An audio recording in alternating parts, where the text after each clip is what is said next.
India Pakistan का अगर एक फुल फ्लेज्ड वॉर हो जाता है तो इंडिया के पास एक ऐसी वॉर स्ट्रेटेजी है जिससे सिर्फ 24 घंटों में इंडिया पाकिस्तान को घुटनों पर ला सकता है। अगर इसी ऑपरेशन सिंदूर के बाद इंडिया पाकिस्तान के इश्यूज एस्केलेट होते हैं जो कि इंडिया चाहता है, तो इंडिया तैयार है अपने नए मिलिट्री स्ट्रेटेजी के साथ। अभी हाल ही में एक और एस्केलेशन होते हुए दिखा है, क्योंकि 8 मई की सुबह को पाकिस्तान ने 15 इंडियन सिटीजन, जिन्हें आप स्क्रीन पर देख सकते हैं, उन पर मिसाइल स्ट्राइक करने की कोशिश की थी, स्पेशली मिलिट्री बेसिस पर, जिससे हमारे 400 एयर डिफेंस सिस्टम सुदर्शन चक्र ने न्यूट्रलाइज कर दिया। इसके रिस्पांस में इंडिया ने इन 9 सिटीज के Chinese made air defence system HQ-9P को ही डिस्ट्रॉय कर दिया। कुछ तो पाकिस्तानी मिलिट्री के ही कैंटोनमेंट के डिफेंस सिस्टम है। अब ये एस्केलेशन कैसे हुआ, इसकी स्टोरी इंटरेस्टिंग है, क्योंकि यहाँ पर इंडिया ने एक बहुत ही बड़ा स्मार्ट मूव खेला है। 7 मई 2025 भारत ने ऑपरेशन सिंदूर लॉन्च करके पहलगाम आतंकी हमले का बदला लिया। पहलगाम में शहीद हुए 26 मासूम लोगों के बाद भारत ने 80 आतंकियों को मार गिराया। ऑपरेशन सिंदूर आपको पता ही होगा, भारत के ट्राई फोर्सेस यानी कि आर्मी, एयरफोर्स और नेवी का जॉइंट ऑपरेशन था। बट अभी तक आर्मी और नेवी के एग्जैक्ट रोल सामने नहीं आए, बट ये भी पूरी तरह से इन्वॉल्व और तैनात है। जाहिर है इंडिया अपने सारे पत्ते एक साथ नहीं खोलने वाला।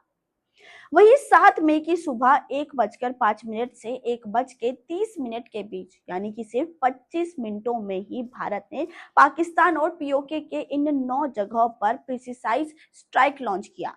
ये 9 टारगेट्स काफी समय से इंडिया के रडार में थे, क्योंकि ये सब या तो कोई आतंकी संगठन के लॉन्च पैड्स है, हेडक्वार्टर्स है, या फिर ट्रेनिंग कैंप्स है। एग्जाम्पल के लिए ये मुटिकदे हाफिज शहीद और उसके ग्रुप एलईटी का किला है, जो आतंकी संगठन की पहलगाम अटैक और 26/11 के पीछे का मास्टरमाइंड है।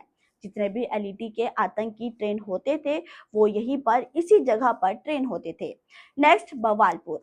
ये साइट दुनिया के मोस्ट वांटेड आतंकी मसूद नजर का घर है, और जैश मोहम्मद का हेडक्वार्टर भी। पुलवामा अटैक, 2001 का पार्लियामेंट अटैक, ये सब के पीछे इसी ऑर्गेनाइजेशन का हाथ था। और उसी जगह पर हमला करने के बाद मसूद अजहर के 10 फैमिली मेंबर्स मारे गए, जो आपने न्यूज में भी देखा होगा। नेक्स्ट टारगेट था बरनाला। इसे चुना गया क्योंकि ये एलईटी का आतंकी अटैक लॉन्चिंग साइट है, एंड बाकी जितने भी लोकेशन आप मैप में देख सकते हो, ये सब भी या तो कोई टेररिस्ट ऑर्गेनाइजेशन के लॉन्च पैड से हेडक्वार्टर्स है या फिर ट्रेनिंग कैंप्स है। और इसलिए इंडियन इंटेलिजेंस एजेंसी ने सिर्फ इन्हीं 9 जगहों को चुना, जहां पर अटैक करने के बाद JEM, LET जैसे आतंकियों की कैपेसिटी को न्यूट्रलाइज किया जा सके। इसका हमने पूरा एक लिस्ट बना रखा है, जिसे आप वीडियो को पॉज करके देख सकते हो।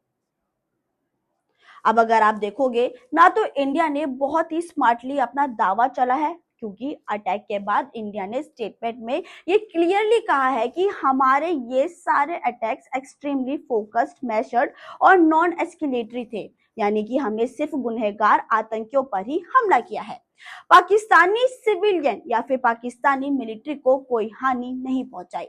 बट ये ऑपरेशन कंडक्ट किया गया पाकिस्तान के न्यूक्लियर और वॉर थ्रेट्स के बावजूद भी। इनफैक्ट इंडिया ने तो इस बार LOC को छोड़ो, इंटरनेशनल बॉर्डर तक को क्रॉस करके एक क्लियर मैसेज दे दिया। इंडस वाटर ट्रीटी को कैंसिल करके पाकिस्तान को ललकारा, बट साथ में इंडिया ने दुनिया को ये भी दिखा दिया कि वो एक इररिस्पॉन्सिबल देश नहीं है जो सीधा वॉर शुरू कर दे।